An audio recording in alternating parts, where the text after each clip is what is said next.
അങ്ങനെ കെമ്മനകുണ്ടിയിലെ മൊട്ടക്കുന്നുകൾ കീഴടക്കിക്കൊണ്ട് മോഹനും ജോസും രഘുവും നടത്തിയ പരിവേഷണം ഇവിടെ അവസാനിച്ചിരിക്കുന്നു.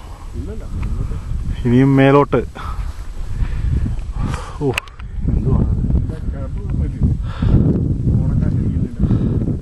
ഇവിടെ അല്ലാതെ അത് ആ സ്ഥലം അത് ഇങ്ങോട്ട്